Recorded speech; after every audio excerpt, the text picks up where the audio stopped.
మూడు రాష్ట్రాల్లో అసెంబ్లీ ఎన్నికల ప్రచారం ముగిసింది. అసోం, కేరళం, కేంద్రపాలిత ప్రాంతం పుదుచ్చేరిలో మైకులు మోగబోయాయి. ఈ మూడు రాష్ట్రాల్లో ఏప్రిల్ 9 ఎన్నికలు జరగనున్నాయి. ఈ ఎన్నికలను అధికార విపక్ష పార్టీలు ప్రతిష్టాత్మకంగా తీసుకున్నాయి. మే 4 తేదీన 5 రాష్ట్రాల ఫలితాలు వెలువడనున్నాయి.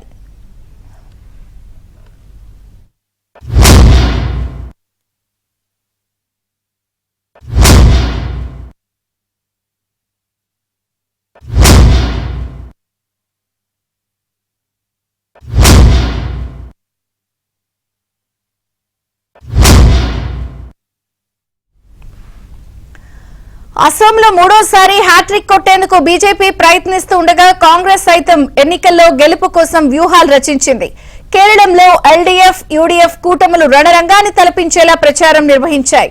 పుదుచ్చేరిలో ఎన్ఆర్ కాంగ్రెస్, బీజేపీ కూటమి వైపు ఉండగా మరోవైపు కాంగ్రెస్, డీఎంకే పార్టీలున్నాయి. టీవీకే అధినేత విజయ్ పుదుచ్చేరిలో ఒంటరిగానే పోటీ చేస్తున్నారు. ఈ ఏపీకి సమీపంలో ఉన్న యానాం నియోజకవర్గంలో మాజీ మంత్రి మల్లాడి కృష్ణారావు, సిట్టింగ్ ఎమ్మెల్యే గొల్లపల్లి అశోక్ మధ్య పోటీ ఆసక్తిగా నెలకొంది.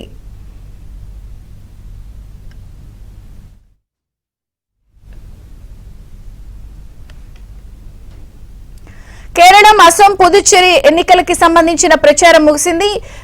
ఈ నేపథ్యంలో మైకులు మోగబోయాయి. లేటెస్ట్ అప్డేట్స్ సతీష్ అందిస్తారు. సతీష్.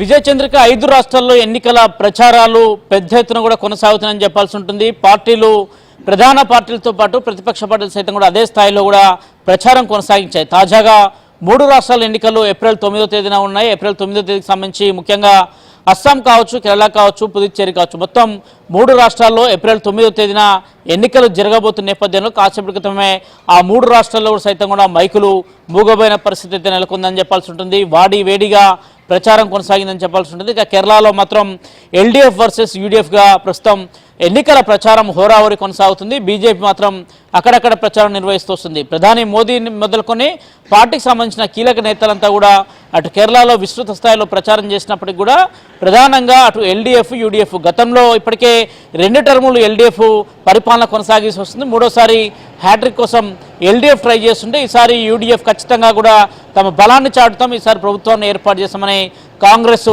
తాదాలాడుతున్న పరిస్థితి నెలకొందని చెప్పాల్సి ఉంది. ఇక అస్సాంలో వరుసగా 3 సార్లు ఇప్పటికే బీజేపీ ఉంది. బీజేపీ పూర్తిగా హేమంత్ బిశ్వ శర్మ మీద ఆయన ప్రచారానికి ప్రధాన అస్త్రంగా ఉన్నారు. ప్రధాని మోదీ అనేక సభలు నిర్వహించారు. కేంద్ర హోంమంత్రి అమిత్ షాతో పాటు కేంద్ర మంత్రి, రక్షణ శాఖ మంత్రి రాజ్నాథ్ సింగ్, అనేక మంది కీలక నేతలంతా కూడా అస్సాం మీద పెద్ద ఎత్తున ఫోకస్ చేశారు.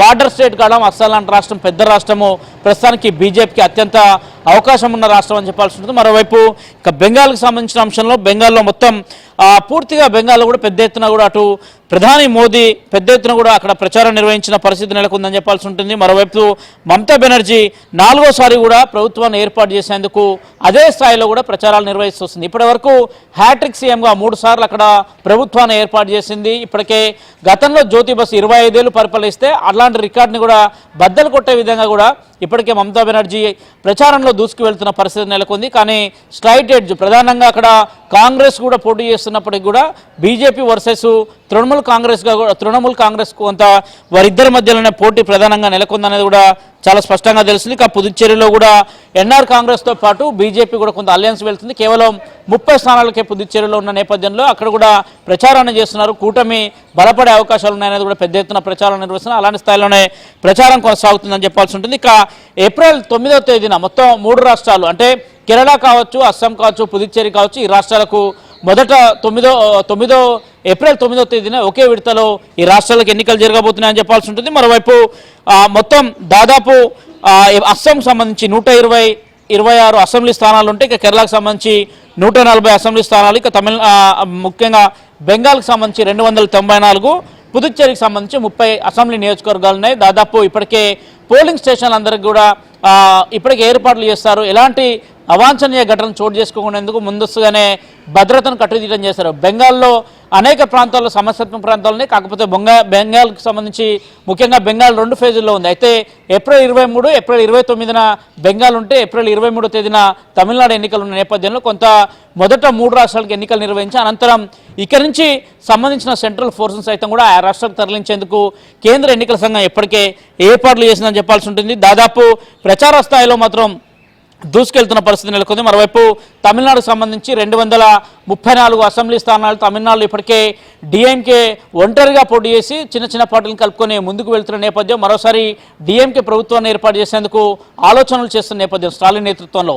మరోవైపు అటు ఏఐడిఎంకేతో పాటు బీజేపీ, అదేవిధంగా ఏఐడిఎంకే ఇతర చిన్న పార్టీలను కూడా కలుపుకొని అక్కడ కూడా బీజేపీ కూటమిగా వెళ్లేందుకు ఇప్పటికే ఏర్పాట్లు చేసింది. ఆ స్థాయిలో కూడా అక్కడ ప్రచారాలు జరుగుతున్నాయి. ముఖ్యంగా బీజేపీకి మాత్రం అస్సాంతో పాటు బెంగాల్ మీద పెద్ద ఎత్తున ఉంది. డిఎంకేకి సంబంధించి అటు తమిళనాడు పైన కూడా కొంత ఇప్పటికే ప్రచార ఎన్నికల అస్త్రాలను చేసుకొని వెళ్తున్నారు. అనేక మేనిఫెస్టోలు విడుదల చేస్తూ వస్తున్న నేపథ్యం. ఈరోజు తాజాగా కాంగ్రెస్ సైతం కూడా బెంగాల్లో తన మేనిఫెస్టోను రిలీజ్ చేసింది. దాదాపు ఎన్నికల ప్రచారాన్ని సైతం కూడా అదే స్థాయిలో నిర్వహించింది. కేరళను కాంగ్రెస్ అత్యంత ప్రతిష్టాత్మకంగా తీసుకుంది. అక్కడ అనేక మందితోని కాంగ్రెస్ పార్టీకి సంబంధించిన సీనియర్ నేతలతో పాటు తెలంగాణ సీఎం రేవంత్ రెడ్డి సైతం కూడా కేరళలో కూడా విస్తృత ప్రచారాలు నిర్వహించిన పరిస్థితి నెలకొంది.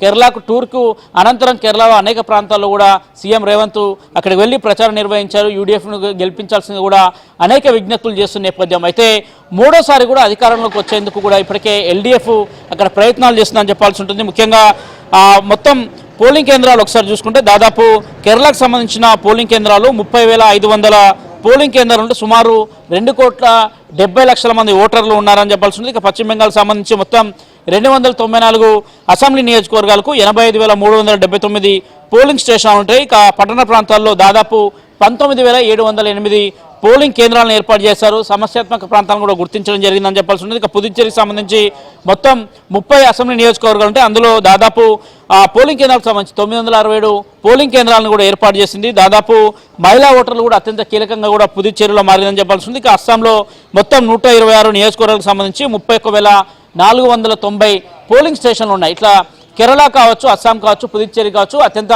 కీలకంగా కూడా అటు బీజేపీ ప్రచారం నిర్వహించింది. ఆ రాష్ట్రంలో ఉన్న పార్టీలు సైతం కూడా అదే స్థాయిలో కూడా ప్రచారం నిర్వహించిన నేపథ్యం ఉంది.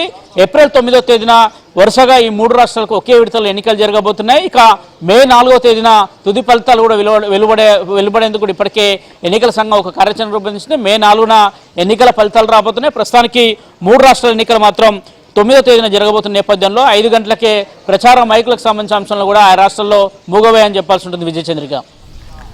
Thank you Satish.